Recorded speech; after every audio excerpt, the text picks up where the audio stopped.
ఈరోజు దేవుని వాగ్దానము యెషయా గ్రంథము 41వ అధ్యాయం 16వ వచనం విధంగా రాయబడింది. నీవు వాటిని గాలించగా గాలి వాటిని కొనిపోవును, సుడిగాలి వాటిని చెదరగొట్టును.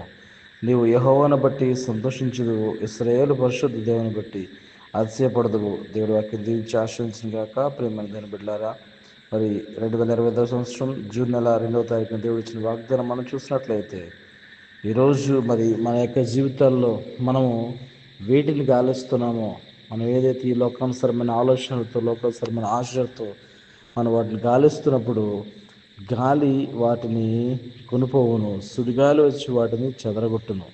ఏదైతే మరి దేవుని బట్టి మనం సంతోషించాలని ఆశపడినప్పుడు, నీవు యెహోవాను బట్టి సంతోషించువు, ఇశ్రాయేలు పరిశుద్ధ దేవుని బట్టి అతిశయపడదువు అని దేవుని వాగ్దానం మనం నెరవేరుస్తుంది.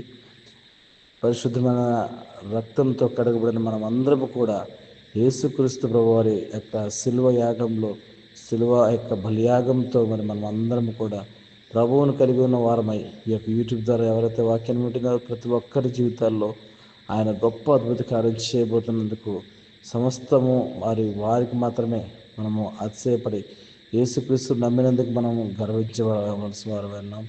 యేసుక్రీస్తు ప్రభు మనం ఆయన్ని ఆకర్షించినందుకు, ఆయన మార్గంలో నడిచినందుకు మనము అతిశయపడవలసిన వారమై ఉన్నాం.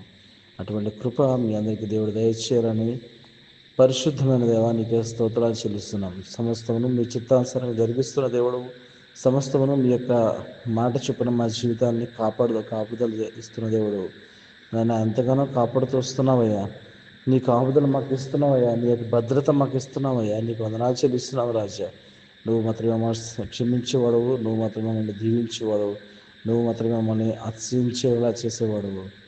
నా బలము, నా కొండ, నా కోట నువ్వే ఎన్నో గనుక తండ్రి, సమస్తం మీ చిత్తాన్ని అప్పగించుకుంటూ ప్రభువును రక్షకుడైన యేసుక్రీస్తు వారి అతి శ్రేష్టమైన పరిశుద్ధమైన నామములో అడిగి ప్రార్థించి పొందుకొని ఉన్నాం తండ్రి. ఆమేన్. God bless you. దేవుడు మిమ్మల్ని దీవించి ఆశీర్వదించును గాక.